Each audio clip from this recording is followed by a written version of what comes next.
కొత్త పాలకులు ఎలా పనిచేశారో మనం చూసాం.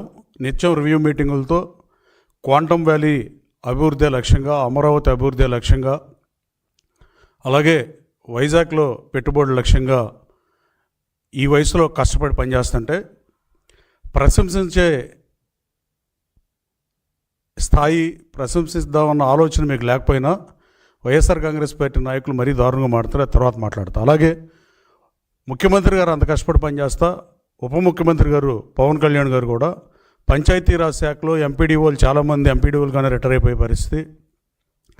ఇవాళ ఆయన పదోన్నతులు కల్పిస్తుందో చాలామందికి 10,000 మందికి పంచాయతీరాజ్లో ఆయన పదోన్నతులు కల్పించినందుకు ఆయనకు అభినందనలు తెలియజేస్తూ, గౌరవ మంత్రి ఈ రాష్ట్ర యువ నాయకుడు లోకేష్ బాబు గతంలో అమెరికా వెళ్ళినప్పుడు నేను కూడా వెళ్ళా. ఆ రోజున ఒకే ఒక రోజు ఎన్టీ రామారావు గారి స్టాచ్యూ అన్వీల్ చేయడానికి అట్లంట తప్ప అన్ని రోజులు నిత్యం ఫార్చ్యూన్ 500 కంపెనీ సీఈఓలతో, కొంతమందితో, గూగుల్ వాళ్ళతో మాట్లాడి ఇవాళ ఆంధ్రప్రదేశ్ రాష్ట్రానికి, అదేదో మహేష్ బాబు సినిమాల్లో డైలాగ్ ఉంటుంది, నువ్వు మర్చిపోయారు, జనం మర్చిపోయారు, దేశం మర్చిపోయింది, కానీ గూగుల్ మర్చిపోదు కదా, అట్ట కొడితే ఇట్ట వచ్చేస్తుందని ఏదో కామెడీ స్కిట్ ఒకటి ఉంటుంది.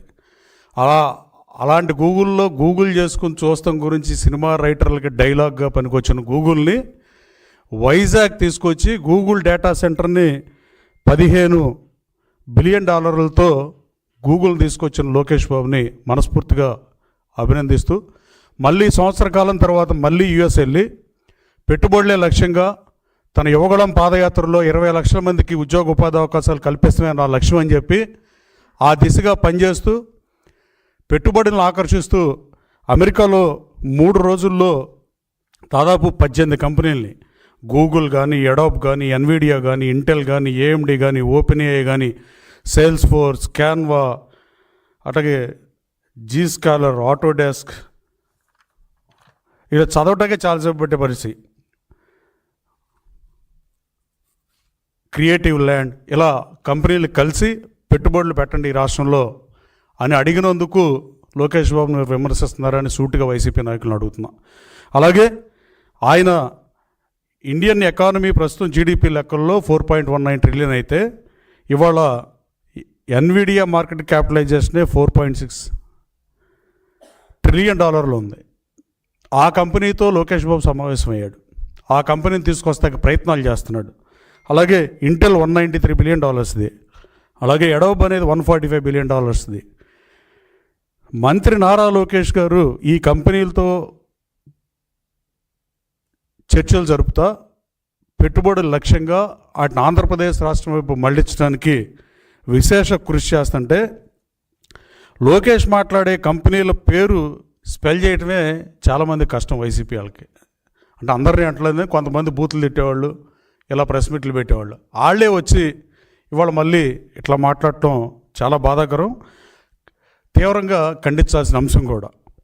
అలాగే ఇంత శక్తివంతమైన సామర్థ్యం ఉన్న కంపెనీల్ని తీసుకొస్తమే లక్ష్యంగా పనిచేస్తున్న లోకేష్ బాబుకి ఆఫ్ ద రికార్డ్ మీరు కూడా ఏంట్రా బాబు లోకేష్ బాబు ఇలా మారిపోయాడు, మనం ఏదో అనుకున్నాం అని మీరు బాధపడుతున్నారని నేను బలంగా నమ్ముతున్నాను.